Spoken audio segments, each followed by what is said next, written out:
Hello. Today I'm going to be talking about negative thinking and how powerful it is. People often talk about positive thinking and how powerful it is. And I'm talking about this because this was my lived experience, and I have seen it myself again and again in people who I love. And I know we all experience this, a very normal human experience. I just think it's super interesting. So this is kind of a follow on from my post last time, because last time I was talking about having a bad morning, about just that I was able to sit with it and be aware of its impermanence, which was a great gift. And it meant that I didn't dive deep in and get really sunk with it. So you can check that out from about a week ago somewhere. I can't quite remember what, I think it was called Tough Days in Business and Impermanence. So that happened. I had this really challenging morning, and it had sort of been building for a while. And a course that I had been launching didn't have enough participants to go live that morning. Plus, I had decided that these are my critical mind statements that were running, were that my courses don't sell, my business doesn't make enough money. What was the other one? Let's say that was it, right? Those were the two. So then what happens is, I learned about this thing from a friend who, I think she's a psychologist. She told me about the reticular activation system. I hope that's what it's really called. If you're watching this and you know heaps about it, just comment and correct me, it's fine.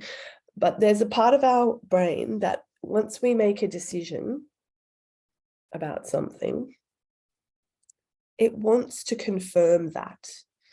So it delivers us the information that confirms us. And so the example a lot of people use about the RAS is, if you suddenly start thinking about buying a red Toyota Corolla, you start seeing so many red Toyota Corollas everywhere.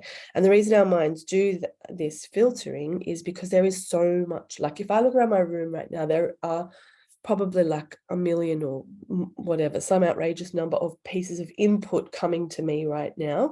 There are sounds that are coming to me, and so the mind has to filter for us so that we don't get completely overwhelmed. And it also is a pattern seeking, kind of like an algorithm, our brain, isn't it?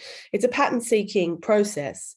And so it's looking for things that are important to us, that are going to help us. And if we decide something very strongly, like, I am not selling any places on my course and my business doesn't make any money, our RAS is going to find us information to confirm that for us. Isn't that great?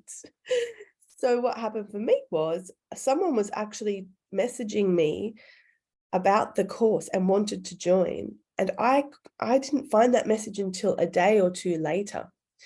It's like myself did not want to be disconfirmed.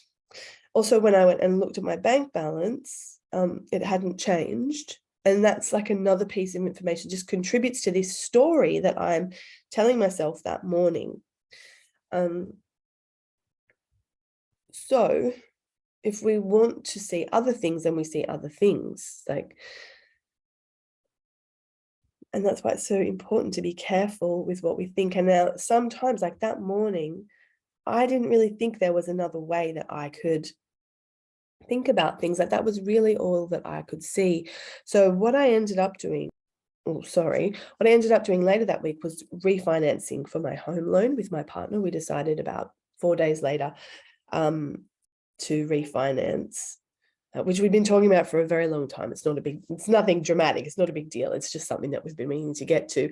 And part of that was getting my profit and loss statement from my business accounting to send to our mortgage broker.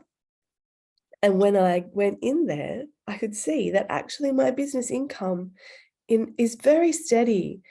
Over the last 3 years, my business has made roughly the same amount, and it's a really decent amount. And it's not even that far from like my big money goal. And it just made me feel a lot better. And it reminded me how important it is to do a review practice now and then in our business. So in the group program, we ended up doing a review, and I had a set list of questions, just things like, What are you super duper proud of? And the way I do it is I like to open my Xero, my accounting software. I like to get my calendar out so I can look at all the events, courses, engagements, the appointments with people. I can look at everything. And I made a list. I can actually show you it. I mean, it's analog because I like doing a little bit of things analog. But my review is my money for the months, for the 3 months. And then I've got all the courses and programs and things I delivered, all the people I worked with individually, not to mention just before that 3-month period, I ran a summit, and just after it, I released a new book, and I had 3 weeks of holidays.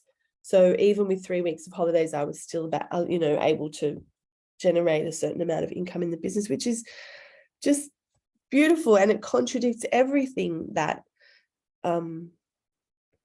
that negative voice was trying to say to me about reality. So I don't know if this helps you at all. It's just me noticing things and sharing a bit of information with you. A woman I know named Amy Madden wrote a great blog about that reticulated activation system. She explains it so well, and she has a beautiful blog. Actually, after I read her blog, I went for a massive deep dive, like spent about 20 minutes just reading all her blogs, because she's a really funny and engaging writer. And yeah, anyway, so if you want to know more about the RAS from someone who really knows what they're talking about, you could check that out. And I mean, at some point I was talking to my partner about it, and he was like, that just sounds like Louise L. Hay affirmations, which is his version of an insult. And I said, but it's actual science. Like, that is what's actually going on for us. And I guess, how can we work with that? Like, if that's my thought now, is like, if I woke up having a day like that again, knowing that I would be getting sent lots of information from my RAS that confirms that negative bias, how could I turn that around for myself? And so maybe that'll be my next adventure. I think the review, like looking at the objective reality and seeing how that feels, because the objective reality was really soothing for me. What do you think? You got any hot tips for me? I hope you have a beautiful day, and I'll see you really soon. Bye.